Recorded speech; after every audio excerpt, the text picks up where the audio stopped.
Howdy. I don't think I ever opened up with howdy. I love howdy. You know what else I like? Nobody says this. I got this from cowboy movies, I think, or westerns. And that is when, instead of saying thank you, anybody here know I got people surrounding, or helping film this. What do they say in westerns instead of thank you? I wonder if you'll recognize it. Much obliged. Oh, yes. I am crazy about that saying. Every so often, my wife will do something for me. I go, much obliged. She thinks I'm nuts, but I love it. I just get a big kick. So that's along with howdy. That's the cowboy in me. And when you grow up in New York City, there's not much of a cowboy in you, but you got it from the movies. Anyway, I'm Dennis Prager. Welcome to my home. Just about every week, I have a fireside chat with you. It's completely non-scripted, which sometimes becomes very obvious, but we take our risks. I'm going to talk to you. I always open up on some subject and then take your questions. So here's an interesting subject, and I chose the right adjective for the subject. And the subject is being interesting. I don't think people give enough credit to how important it is to be interesting. So I want to give you a few examples. When I was single, I first married at 32, the age of 32. So I was single all my 20s, and I went on a lot of dates. Does everybody know what dates are? Do 25-year-olds go on dates today, or is it like a dead word? Yeah? All right. I mean, what else would you call it? Right? A date. Yeah. So, like every other single person who goes on dates, every so often the date is boring. Right? Let's be honest. It happens to everybody. Now, I did a very interesting thing with the subject of boring dates. Instead of sitting there and waiting for it to end and just going crazy until it did, this is what I did. I decided that I would make a study of boring. I decided instead of wasting my time and just waiting for the evening to end, I would try to figure out why this person, and I dated women, why this woman and I would do it. I didn't have a one-on-one date with men generally, so I met boring men just as much, but not on a date. Anyway, why were they boring? So it ended up making the date incredibly interesting for me, because the whole time I was analyzing, why am I finding this person boring? Could be a very nice human being. It's not a statement of anything else other than why is this person not interesting?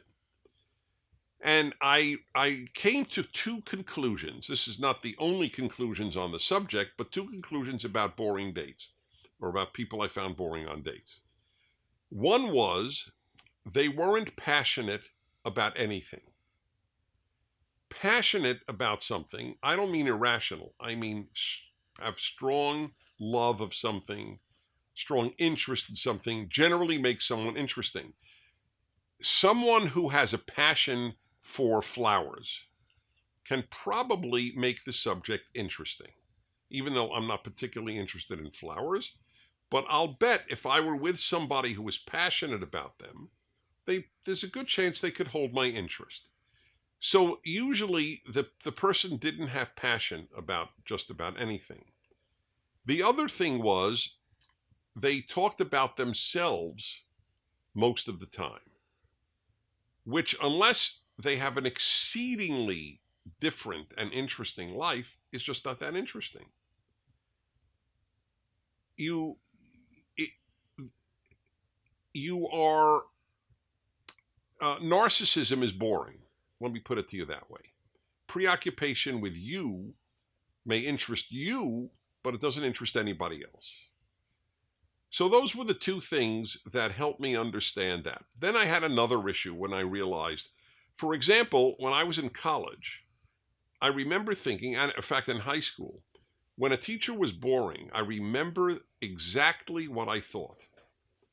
Does he know he's boring, or does he think he's interesting? And I still don't know the answer to that. Does a boring lecturer know that they're boring? I don't know the answer. I would like to ask them, but it's insulting, and I don't like to insult people. But I really would like to know that answer. But I came to realize and it took me a long time in life, beyond the boring date issue, to realize how important being interesting is. And it's something everybody should think about. First of all, people gravitate to interesting people because they love to be interested. It's exciting. I realized another thing. This happened in college. There were courses I took because I had to take them. They were required courses, or there were courses I took, and they weren't on subjects I was terribly interested in. But a good teacher made a subject I couldn't care less about fascinating. And a bad teacher made subjects that I was fascinated about boring. So what made at least the coursework interesting was the teacher, not the subject. Any subject can be interesting in the right person's hands, and any subject can be boring, no matter how interesting, in the wrong person's hands. I make a living, I'm be totally open with you, I make a living being interesting. I'm a talk show host. I have to be interesting 3 hours a day, every day, or I look for other work because people won't listen, and then advertisers won't have anybody to sell their products to, so I lose my job. So I know, from the very real sense of making a living, that it's important. But even if you don't make a living, it's very important to be interesting. So if you're preoccupied with yourself, you're not going to be interesting. Now, everybody cares about themselves, and they should. But that's a big difference. For example, a big difference between your preoccupation with yourself and everybody else's preoccupation with you, which is normally not there. So you have to start speaking about something other than yourself, excuse me, to be interesting. It can't just be about you. It's just, unless, again, if you just came from a war zone, people aren't all that interested. You've got to have thoughts on other subjects, and the thoughts have to be interesting. By the way, just as a parenthetical, here's a very important tip, which I picked up. Because I thought about these things as a young man, and I realized you should almost have a timer in your brain, or maybe even a timer in your hand if you need one, how long you should talk before you stop talking. If people want you to talk more, they'll ask you a question. But otherwise, you have to stop at a given point. At a dinner party, for example. You just have to stop. Then ask someone a question about them, or about their life, or about their view on something. As interesting as you find yourself, not everybody may be in agreement. So that's very important. I knew a man very well. I was related to him. That's all I'll say. Who thought he was extremely interesting. Sometimes he was, sometimes he wasn't.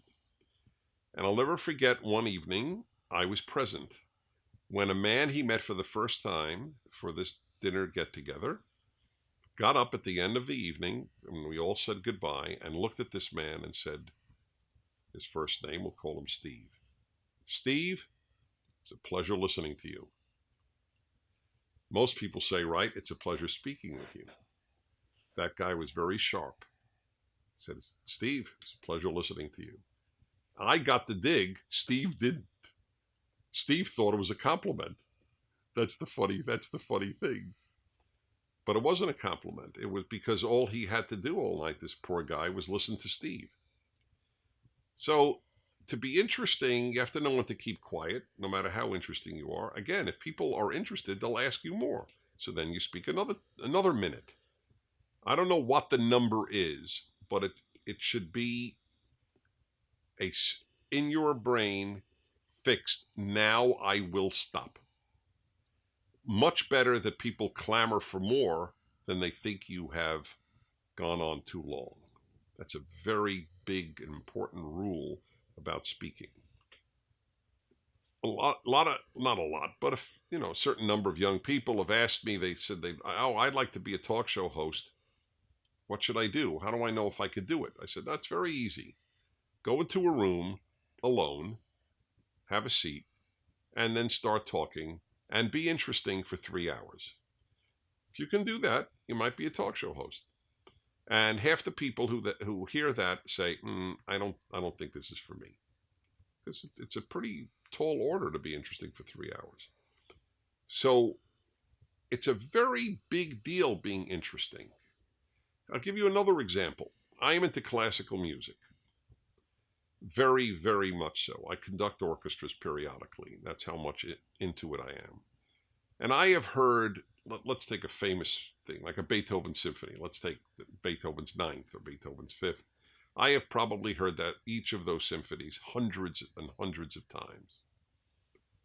What's the difference between a really good performance and a mediocre performance? One thing. Interesting. And that's not even words. That's music. That was really a revelation to me, because I kept asking myself, gee, why do I prefer this conductor over that conductor? And I realized because this conductor made a piece interesting and this conductor didn't. Interesting is a very big deal in life. And a big key to it, a big key, excuse me, is, are you interested in a lot of things? Have you thought things through? Are you well read? Have you thought things through? Have you asked big questions? That's part of it. If my kids would ever say to me, Dad, I'm bored, you know what my answer was to my kids? No, you're not. You're boring. And it worked. I got the message across, because interesting people are never bored.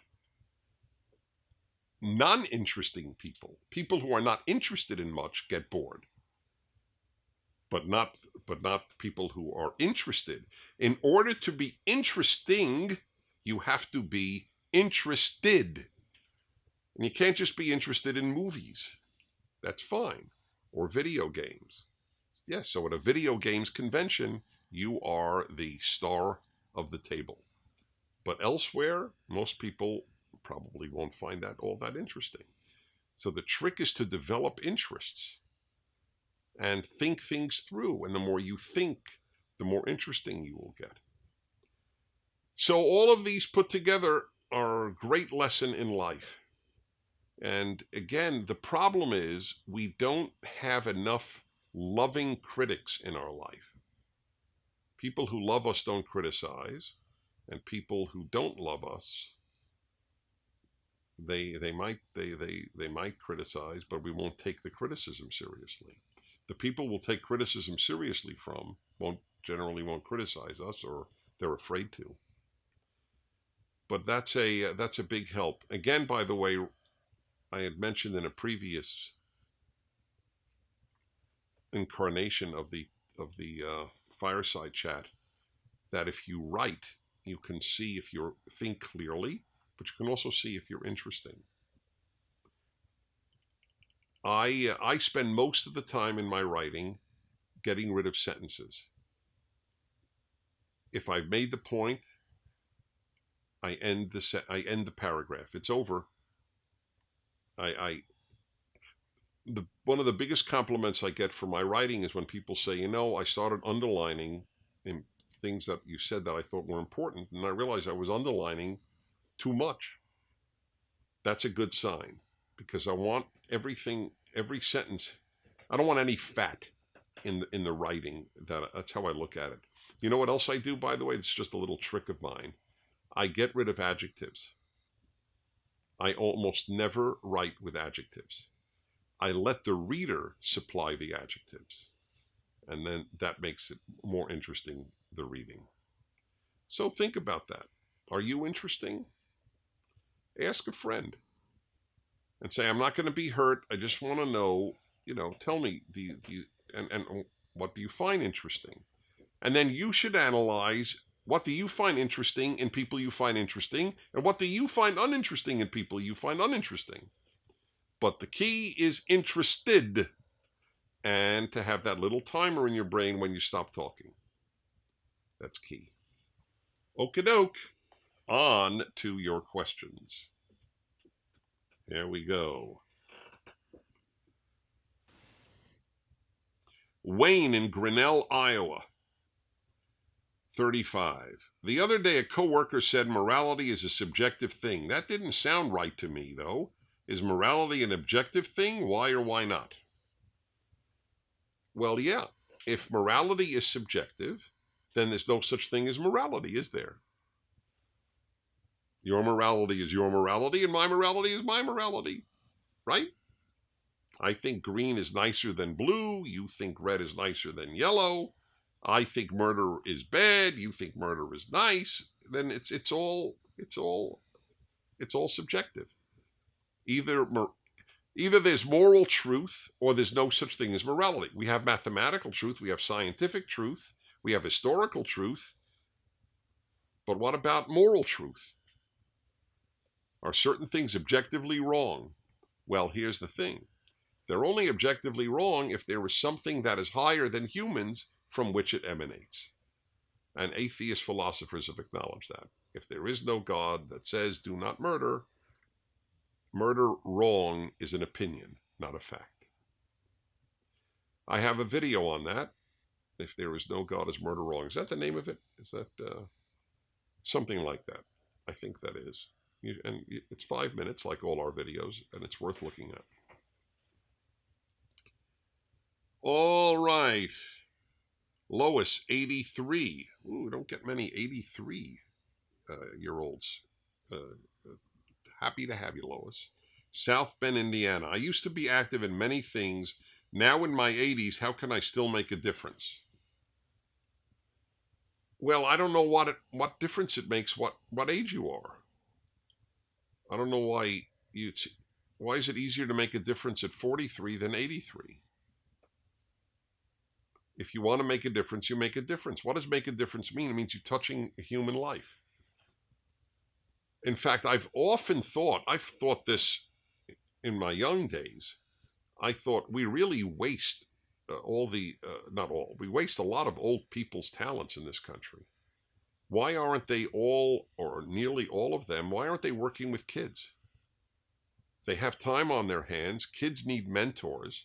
My parents mentored inner city kids in New Jersey till they died. My father did it in his 90s. My mother did it in her 80s.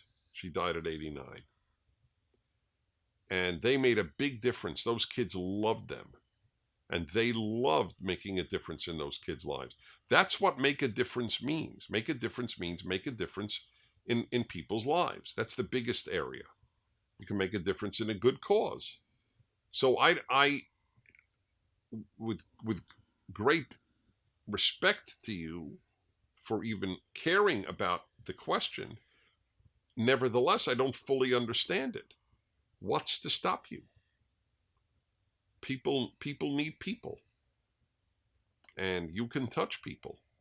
Maybe you have grandchildren, make a difference in their lives, or great-grandchildren, or you're a grandniece, and of course non-relatives like my parents did. Kyle, 16, in New York. What was the most significant historic event that you have witnessed in your lifetime? Woo. What's the most significant historic event that I witnessed? Well, the first thing, I'll tell you, I think two things. Yeah, two things come to mind. Doesn't mean, if I thought about this, I might come up with a different answer, but off the top of my head, there were two things. I was very young when it happened, but it made a huge impact, not only on me, but on society. The assassination of John F. Kennedy. That was huge. You can date much of America's downhill, and I think it's gone downhill in many ways since then, to the Kennedy assassination.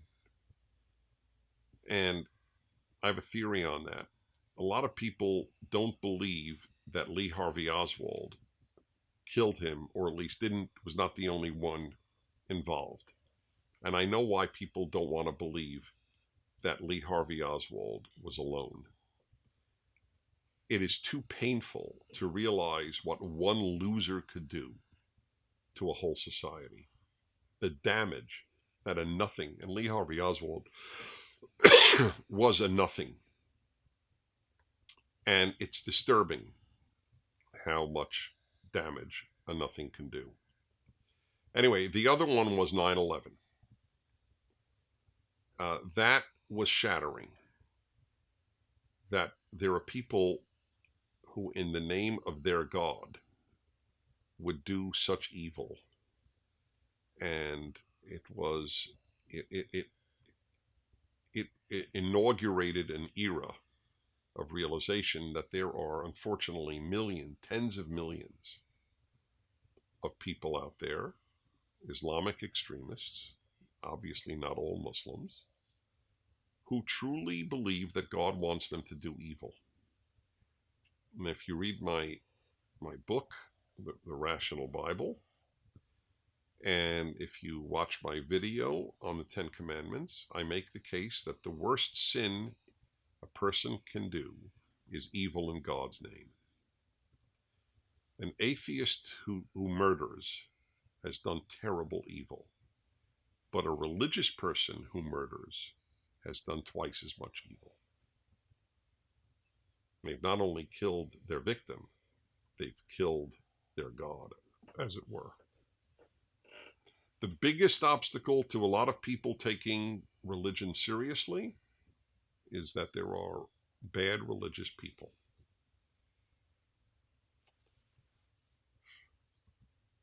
Oh, here's another one that raises the Bible. Oh, what Myers-Briggs personality type are you? Adam, 18 in Texas. I have no idea. Do people know? Take a test. Yeah, you take the test? I'll take the test. What are the options? I'll just give you one right now. Well, there's 16. There's 16? So it's not that simple. Oh, okay. I have to say this. I have to see it before I judge, but there are a lot of these things I'm very suspicious about. I'm really not sure that they're all that accurate, or even better, all that important. For example, I have no idea what my IQ is. And not only that, I have no interest in what my IQ is. I'm not even curious. I'm not curious about my own sons, my own children's IQs. And I'll tell you why. It doesn't matter. I've never met a person with a brain that was defective. Everyone I've talked to people my whole life, 33 years on radio. People have called in on every single show. I have encountered people who don't think clearly, but I've never encountered someone who didn't understand something. People have perfectly fine brains, unless obviously they're born with some brain defect. People are smart enough.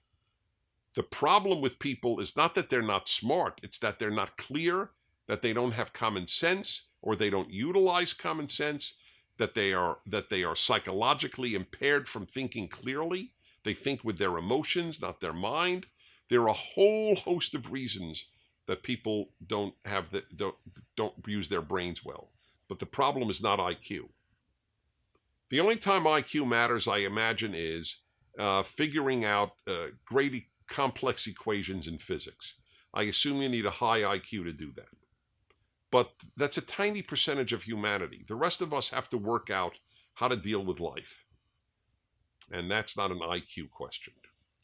So that's my take on that sort of thing. Iona, 17 in Florida. How come we get cities for everybody, but for most people, but not everybody? No reason? Overshares it. Where are you in Florida, Iona? What is your favorite person from the Bible and why? Ooh.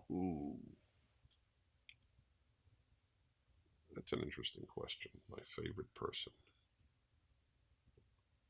I don't know if I have a favorite person. Favorite person.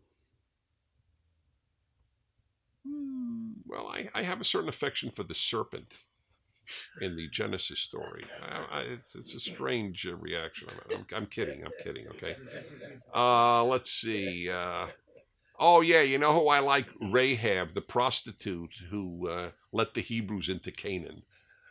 Hey, that woman must have been something very special. God chooses a prostitute to save his people. She's got to have a lot on the ball. No pun intended. No dirty talk here. Just anyway, I don't know if I have a favorite person. There are different characters that I'm impressed by for different reasons, and I just don't know. I have an affection for Moses because of, I mean, he did so much, and he was such a history changer, and he had such a difficult task, taking a bunch of complaining ex-slaves into freedom is not fun. I really like the midwives who defied Pharaoh. If you don't know that story, Pharaoh, the Egyptian king, at a certain point of the Hebrew slaves or Israelite slaves in Egypt, tells midwives to kill every male Hebrew baby, drown them in the Nile. And the midwives, who are, to me, undoubtedly Egyptian, it's not 100% clear, but I make the evidence in my commentary on the book of Exodus, the Rational Bible.